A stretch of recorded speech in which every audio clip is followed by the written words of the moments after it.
Assalamualaikum warahmatullahi wabarakatuh. Ini adalah Poco M6 Pro, produk terbaru dari Poco yang dijual dengan harga 2,9 juta. Dan di video kali ini aku mau sharing ke kalian pengalaman selama hampir 1 bulan barang Poco M6 Pro untuk penggunaan sehari-hari. Kira-kira cukup memuaskan atau tidak? Jadi nggak usah pakai lama, langsung saja kita mulai pembahasannya. Untuk yang pertama, kita awali dari segi desainnya terlebih dahulu ya guys ya. Dimana secara tampilan jujur saya suka, karena setup yang digunakan sudah sangat kekinian. Mulai dari bentuk bodi yang kotak dengan build quality yang juga solid serta kokoh. Layarnya sudah functional display dengan bezel cukup tipis sehingga menambah kesan mewah. Dan untuk urusan audionya sudah dibekali dengan dual speaker stereo, ada di bagian bawah dan atas.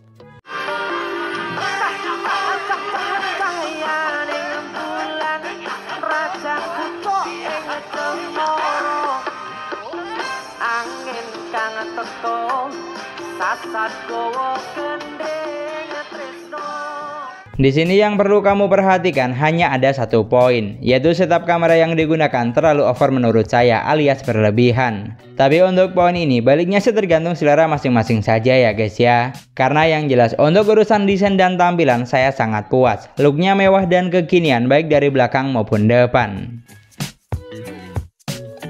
Lanjut ke bagian layar, HP ini menggunakan panel AMOLED dengan resolusi sudah Full HD Plus pastinya. Refresh rate bisa sampai 120 Hz. Dimana dari apa yang saya lihat, secara kualitas saturasi warna yang dihasilkan sudah bagus ya guys ya. Terlihat jernih, tajam dan kaya akan warna. Pokoknya ciri khas panel AMOLED. Untuk penggunaan sehari-hari, sentuhan layarnya juga sangat responsif sehingga nyaman saat digunakan, baik itu hanya scrolling atau bahkan gaming. Sementara kelebihan lainnya, untuk letak sensor sidik jari di sini sudah ada di dalam layar atau finger in display. Dimana hal ini sangat menarik sekaligus jadi nilai lebih ya guys ya, karena mempermudah saat penggunaan. Dan untuk harga 2 jutaan jarang ada yang bisa seperti ini. Rata-rata ada di bagian samping jadi satu dengan tombol power. Lalu untuk kelebihan lainnya, karena sudah menggunakan panel AMOLED, jadi untuk AOD atau Always On Display di HP ini juga sudah ada dengan berbagai macam pilihan tampilan jam, walaupun hanya bisa aktif selama 10 detik. Dan masih bicara soal layar, HP ini memiliki tingkat kecerahan hingga 1000 nits, jadi kamu tidak usah khawatir. Karena saat dipakai di outdoor, layarnya ini masih terlihat jelas dan yang pasti nyaman untuk digunakan, baik itu scrolling sosmed atau sekedar balas chatting. Pokoknya untuk urusan layar di sini saya sangat puas ya guys ya. Tidak ada dukanya atau yang perlu kamu garis bawahi. Layarnya bagus, nyaman saat digunakan dan yang pasti punya banyak kelebihan.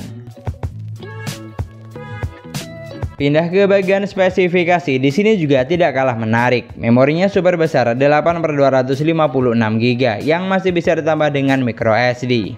Dimana untuk free memorinya kita masih dapat sekitar 228 GB saat HP baru diaktifkan. Jadi sangat bisa diandalkan untuk menyimpan banyak file atau aplikasi, cocok untuk penggunaan jangka panjang. Dan untuk jenis ROM-nya di sini juga sudah menggunakan UFS memory, sehingga untuk loading dan perpindahan antar aplikasinya terasa satset. Jadi kamu tidak usah khawatir.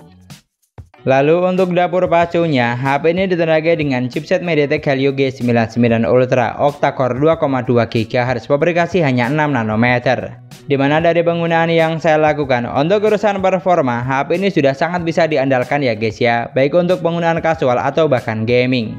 Saya tes menggunakan Geekbench 6, skor yang dihasilkan ada di angka 733 dan 2005 poin. Sementara untuk skor Antutunya tembus sampai angka 437 ribuan, terbilang tinggi untuk kelas harganya. Cukup menggambarkan kalau HP ini ditenagai dengan spesifikasi yang gahar alias tidak kaleng-kaleng. Kemudian untuk urusan sensor, jujur di sini saya sangat suka karena HP ini sudah dibekali dengan sensor yang lengkap. Dimana sensor penting seperti cahaya, magnet, orientasi, dan giro hardware sudah ada. Buat kamu yang butuh sensor NFC di HP ini juga sudah ada tentunya. Dan tidak cukup sampai di situ, untuk sensor remote atau ear blaster di sini juga tidak ketinggalan. Pokoknya untuk urusan sensor kamu tidak usah khawatir karena sudah paket lengkap. Sedangkan untuk performanya saya sudah singgung. Kalau performa dari HP ini sangat bisa diandalkan di kelas harganya karena ditenagai dengan dapur pacu yang mumpuni. Digunakan buat main game sekelas Mobile Legends, grafik yang terbuka bisa sampai ultra dengan frame rate hingga super. Dari apa yang saya rasakan, untuk game yang satu ini sudah mampu dilibas habis, bahkan performanya sangat playable. Saya coba lebih dari 4 kali permainan, gameplaynya juga masih lancar jaya, tidak ada kendala yang berarti. Lalu digunakan buat main PUBG Mobile, grafik yang terbuka ada di Smooth Ultra dan bisa mentok sampai SD High. Di sini untuk gameplaynya, HP ini juga mampu menjalankan game dengan lancar ya guys ya. Ditambah untuk sensor giroskopnya sudah berjalan dengan baik dan responsif, sehingga mampu memberikan pengalaman yang lebih saat gameplay. Saya coba lebih dari 3 kali permainan, performanya masih lancar jaya, hampir tidak ada kendala yang berarti. Pokoknya selama jaringan bagus, game yang satu ini juga mampu dilibas habis. Lalu untuk suhunya sendiri di sini terpantau aman. Digunakan buat main game sekitar 1 jam dengan jaringan stabil. Suhu tertingginya ada di angka 38 derajat dan sesekali menyentuh di angka 39 derajat. Pokoknya untuk urusan performa saya sangat puas selama menggunakan HP ini. Buat kebutuhan kasual lancar jaya, diajak untuk gaming juga bisa banget. Tidak mengecewakan untuk kelas harganya. Kemudian untuk urusan sinyal atau jaringan selama penggunaan di sini juga terasa aman-aman saja ya guys ya. Baik saat menggunakan jaringan seluler atau tethering hotspot, walaupun saya tinggalnya di kampung seperti ini. Masalah seperti sinyal gampang hilang atau susah connect ke wifi, alhamdulillah saya tidak menemukan.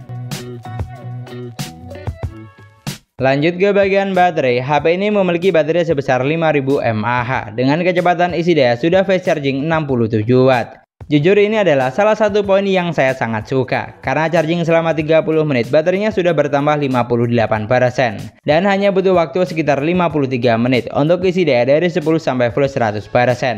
Jadi tidak butuh waktu yang lama untuk isi daya sampai penuh, cocok buat kita yang sukanya sacet. Dan tidak hanya ngebut saat charging, untuk daya tahan baterainya di sini juga terbilang awet. Digunakan buat nonton YouTube selama 1 jam 40 menit, baterainya berkurang 9%.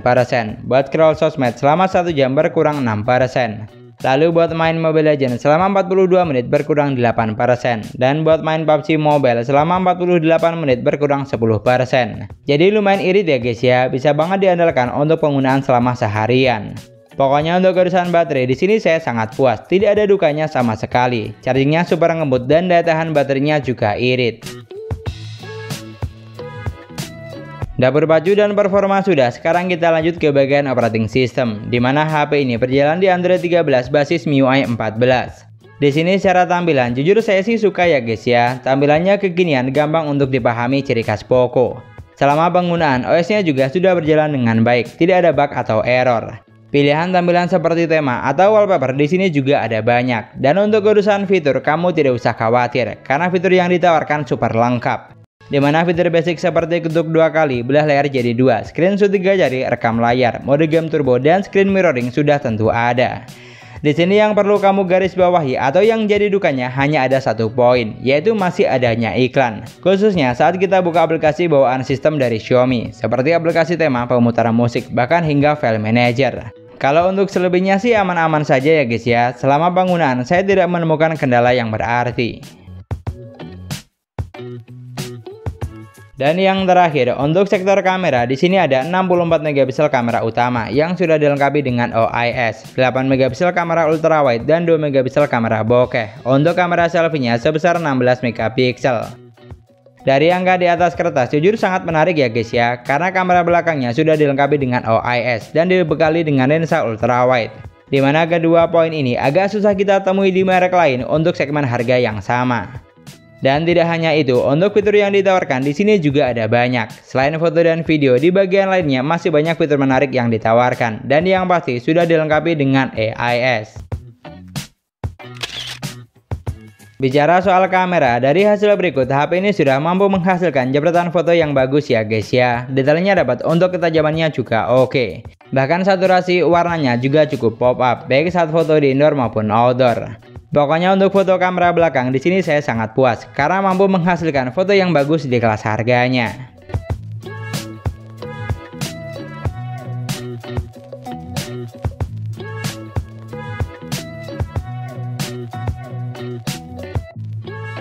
Lanjut untuk kamera selfie-nya, dari contoh berikut, foto yang dihasilkan juga sudah lumayan ya guys ya. Gambarnya terlihat jelas serta tajam.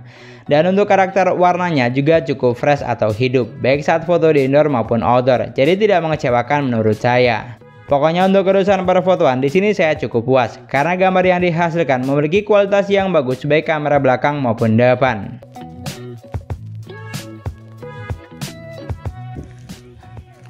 Ini adalah contoh perekaman video menggunakan Poco M6 Pro di outdoor dengan kondisi cahaya lebih dari cukup.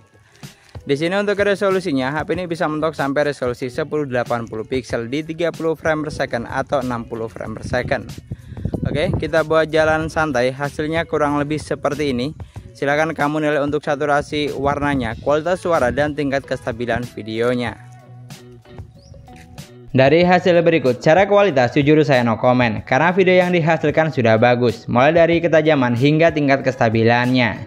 Untuk saturasi warna memang bukan tipikal yang gonjeng, namun yang pasti mampu bersaing untuk kelas harganya. Kamu juga bisa bantu nilai dan koreksi dari hasil video berikut ini.